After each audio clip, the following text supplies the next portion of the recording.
अस्सलाम वालेकुम स्टूडेंट्स, कैसे हैं आप लोग? ठीक है, खैरियत से हैं। उम्मीद करता हूं कि आप सब लोग अच्छे होंगे। तो बच्चों, आज हम लोग सेकेंड ईयर की फिजिक्स के साथ हाजिर हुए हैं। सेकेंड ईयर की फिजिक्स की चैप्टर वाइज एक वीडियो सीरीज हम लोग स्टार्ट करने वाले हैं, जिसके अंदर हम लोग एक एक करके तमाम के तमाम चैप्टर्स को डिस्कस करेंगे। मैं कोशिश करूंगा कि मैं बिल्कुल आसान कॉन्सेप्ट्स के अंदर आसान तरीके से मैं आपको ये तमाम के तमाम कॉन्सेप्ट जो है तो वो इजीली एक्सप्लेन कर पाऊं, ताकि आप लोगों को कॉन्सेप्ट इजीली क्लियर हो जाए। ठीक हो गया? तो बच्चों, आज हम लोग स्टार्ट करते हैं अपने पहले चैप्टर से, जो कि इस बुक का चैप्टर 15 है। बट हमारे लिए ये इस सेकेंड ईयर की जो वीडियो सीरीज है, इसका पहला चैप्टर होने वाला है और ये पहला टॉपिक होने वाला है, और that is gravitation.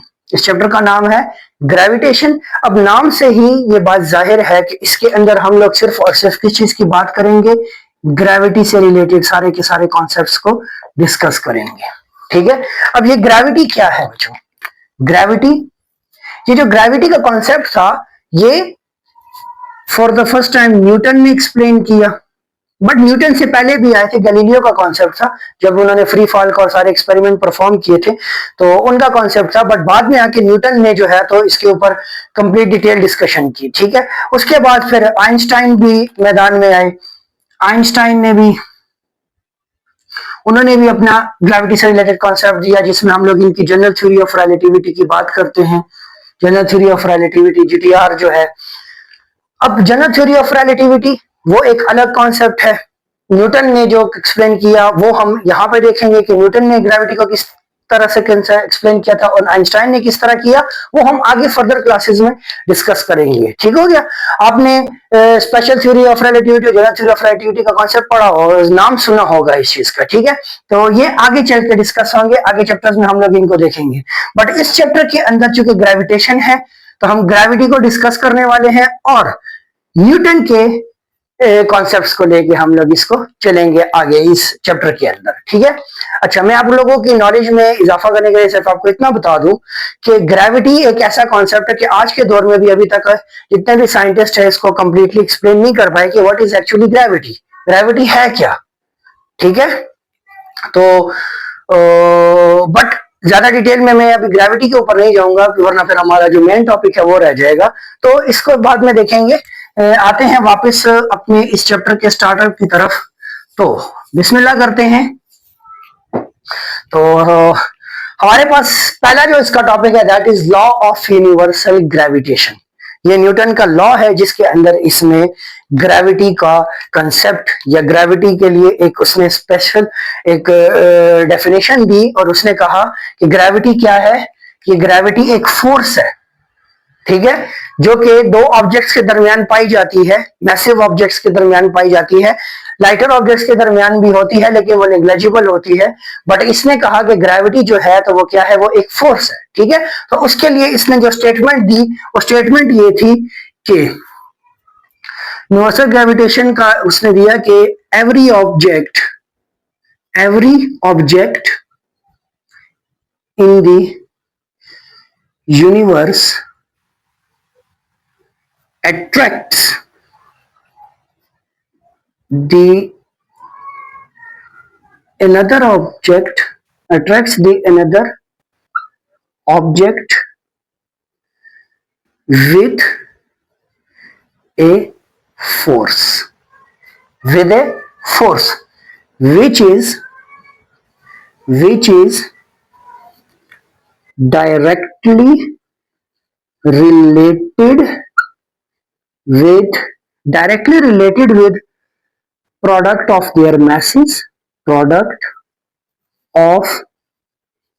their masses and inversely proportional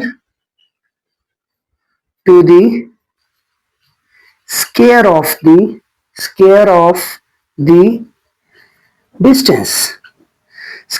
the distance between them। ये उसने हमारे पास एक्सप्लेन किया कि उसने कहा कि every object in the universe, उसने कहा कि एक यूनिवर्स के अंदर जो एक ऑब्जेक्ट है, एक ऑब्जेक्ट वो किसी दूसरे ऑब्जेक्ट को एक अट्रैक्ट करता है एक फोर्स के साथ। किसके साथ? फोर्स के साथ। फिर उसने उस फोर्स को आगे एक्सप्लेन किया। उसने कहा कि वो जो फोर्स होगी वो डायरेक्टली रिलेटेड होगी उन दोनों ऑब्जेक्ट्स के मैसेज के प्रोडक्ट के, और इनवर्सली रिलेटेड होगी उन दोनों ऑब्जेक्ट्स के दरमियान के डिस्टेंस के। ठीक है, अब यहीं से मैं जरा मैथमेटिकल फॉर्म लिखवा दूं, देन फिर मैं एक्सप्लेन करता हूं इसको। तो उसने कहा कि आपके पास ये जो फोर्स होगी that is proportional to m1 m2 and that is inversely proportional to r square. इसको आप इक्वेशन 1 दे दो, इसको इक्वेशन 2 दे दो। मतलब समझ नहीं आई, मैं बताता हूं। हमारे पास ये m1 है, ये एक मैस ऑब्जेक्ट है, ये m2 है, ये एक दूसरा ऑब्जेक्ट है जिसका मास m2 है, और ये पहला ऑब्जेक्ट जिसका मास m1 है। इनके दरमियान एक डिस्टेंस है विच इज r। ठीक है, अब ये दोनों एक दूसरे को अट्रैक्ट कर रहे हैं एक फोर्स के साथ। किसके साथ? फोर्स के साथ। ठीक है, अब ये जो फोर्स होगी ये इन दोनों मैसेज के प्रोडक्ट के इक्वल प्रोपोर्शनल है, और वो भी डायरेक्टली। और यही जो फोर्स है वो इन दोनों के दरमियान के डिस्टेंस के भी प्रोपोर्शनल है, बट इनवर्सली। ठीक है, तो ये मैंने ये कॉन्सेप्ट लगाया। अब यहां पे मैं क्या करता हूं, अब इन दोनों को मैं कंपेयर करता हूं। तो मैं क्या कर लेता हूं, कंपेयर। तो जब हम कंपेयर कर लेते हैं तो हमारे पास आ जाएगा F is proportional to m1 m2 divided by r square. और प्रोपोर्शनैलिटी साइन को जब खत्म किया जाता है तो वहां पे कोई कांस्टेंट लगता है, और m1 m2 divided by r square. ये आ गई लॉ ऑफ यूनिवर्सल ग्रेविटेशन की फाइनल फॉर्म। अब यहां पे आपको g लिखा हुआ नजर आ रहा है बच्चों, that g is universal gravitational constant. इसको ग्रेविटेशन कांस्टेंट भी कहते हैं, यूनिवर्सल ग्रेविटेशन कांस्टेंट भी कहते हैं, जो आपका दिल करे आप इसको कह सकते हो। इसकी वैल्यू की बात करें तो 6.673 क्रॉस 10 पावर -11, ये इसकी वैल्यू आ गई। और यूनिट इसका जाएगा न्यूटन मीटर स्क्वायर पर केजी स्क्वायर, ये इसका यूनिट आ गया। ठीक हो गया, यहां तक आई थिंक आपको पॉइंट की समझ आई होगी। अब जरा इस कॉन्सेप्ट को समझते हैं, इस फोर्स का रिलेशन समझते हैं। देखो बच्चों, डायरेक्ट रिलेशन है मैसेज के साथ। तो आप मैस m1 को बढ़ाते हो तब भी फोर्स बढ़ेगी, m2 को बढ़ाते हो तब भी फोर्स बढ़ेगी, आप दोनों को बढ़ाते हो तब भी फोर्स बढ़ेगी, और आप दोनों को रिड्यूस करते हो तब भी फोर्स कम होगी। ठीक हो गया, किसी एक को कम करते हो तब भी फोर्स कम हो सकती है, बशर्ते ये कि दूसरा ऑब्जेक्ट कांस्टेंट रहे। मतलब कि अगर आप इसको रिड्यूस कर रहे हो और ये कांस्टेंट छोड़ रहे हो तो फिर ये फोर्स डिक्रीज होगी। बट अगर आप इसको रिड्यूस कर रहे हो बट सेम वैल्यूज के साथ आप इसको इंक्रीज कर रहे हो तो फिर क्या होगा, फिर तो फोर्स कांस्टेंट रहेगी। ठीक हो गया, तो फिर चेंज नहीं आएगा। बट पॉइंट ये है कि इन दोनों के ऊपर ये फोर्स डिपेंड करती है, दोनों का इंक्रीज होना, दोनों का डिक्रीज होना। ये हमारे पास क्या करेगा, इफेक्ट करेगा इस दोनों के दरमियान के अट्रैक्टिव फोर्स को। ठीक हो गया।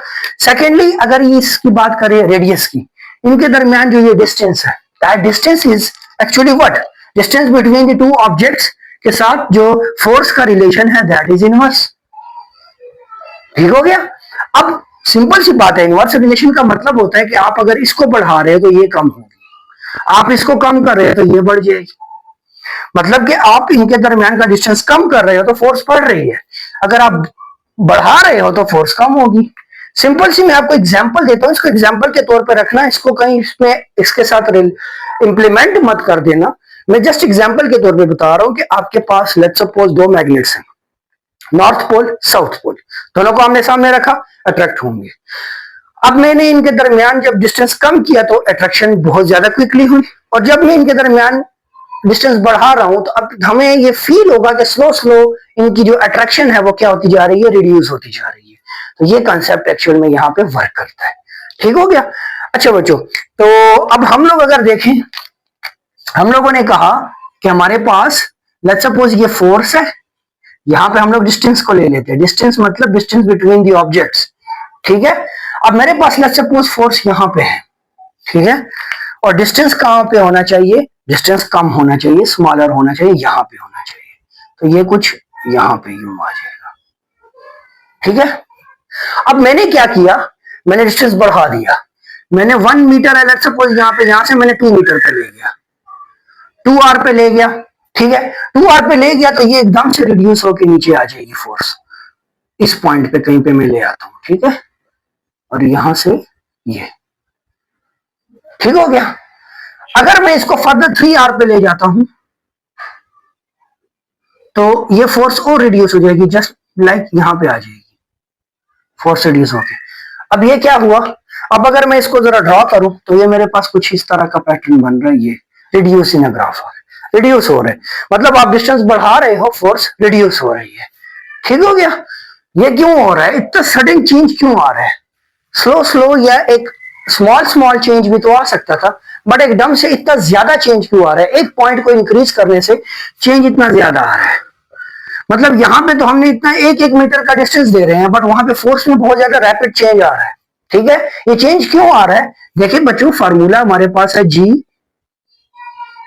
m1 m2 divided by R square, यहाँ पे आर के ऊपर एक्चुअल में स्क्वायर है। अगर आप इसको 2 टाइम्स इंक्रीज कर रहे हो, 2 मीटर कर रहे हो, मतलब लेट्स सपोज मैं आपको प्रॉपर ये कंसेप्ट एक्सप्लेन करता हूं कि मेरे पास फोर्स है, ये जी हो गया m1 m2 divide by are को मैंने 2r कर दिया इसका स्क्वायर, तो यहां पे प्राइम लगा दें क्योंकि ये इनिशियल फुट डिस्टेंस है, ये चेंज होने के बाद का डिस्टेंस। अब आ जाएगा f prime equals to G m1 m2 divided by 4r square, ठीक है। अब देखें ये जो कंसेप्ट, ये जो इक्वेशन है, ये जी m1 m2 divided by r square, ये आपको यहां पे नजर आ रही है, तो इसकी जगह पे मैं ये f पुट कर सकता हूं कि नहीं कर सकता, तो मैं इसको कुछ यूं लिख दूंगा कि f prime equals to f divided by 4, मतलब कि 2 टाइम्स रेजिस्टेंस बढ़ाने की वजह से मेरे पास फोर्स 4 टाइम्स डिक्रीज हो रही है, ठीक हो गया। अगर मैं इसको 3 टाइम इंक्रीज करूंगा तो ये 9 टाइम डिक्रीज हो जाएगी, 4 टाइम करूंगा तो 16 टाइम्स, मतलब कि डबल्स, क्यों, क्योंकि यहाँ पे जस्ट एक स्केयर लगा हुआ है, ठीक हो गया। तो ये हमारे पास बच्चों ये न्यूटन का ये जो लॉ ऑफ यूनिवर्सल ग्रेविटेशन इसका कॉन्सेप्ट था, और बाकी इंशाल्लाह उम्मीद करता हूँ आप लोगों को ये कॉन्सेप्ट समझ आया होगा। छोटा सा चैप्टर है, कोई लेंथी नहीं है, बेसिक कॉन्सेप्ट्स हैं, और बेसिक कॉन्सेप्ट्स को लेके हम आगे बढ़ते जाएंगे। इसमें आगे जो है तो फिर हम लोग पोटेंशियल ग्रेविटेशन, पोटेंशियल एनर्जी और बहुत से कॉन्सेप्ट्स हैं, वो सारे हम 1 बाय 1 डिस्कस करेंगे इसके अंदर। तो ये हमारे पास छोटा सा एक टॉपिक, तो उम्मीद करता हूँ आपको समझ आई होगी। और अगर किसी भी पॉइंट की कहीं पे समझ ना आए तो काइंडली मुझे कमेंट करके जरूर बताएं, अपनी राय का इजहार करें, मुझे बताएं कि आपको वीडियोस कैसी लग रही हैं, अच्छी लग रही हैं, या मुझे अपनी टीचिंग में कोई इंप्रूवमेंट लानी चाहिए तो वो भी मुझसे डिस्कस करें। और बाकी इस वीडियो को लाइक शेयर कमेंट जरूर करें, दोस्तों के साथ शेयर करें, ज्यादा से ज्यादा शेयर करें इसको, ताकि जो है तो हमें भी मोटिवेशन मिले। और इंशाल्लाह मिलते हैं फिर आपके साथ नेक्स्ट वीडियो में, तब तक के लिए हमें इजाजत दें, अल्लाह हाफिज।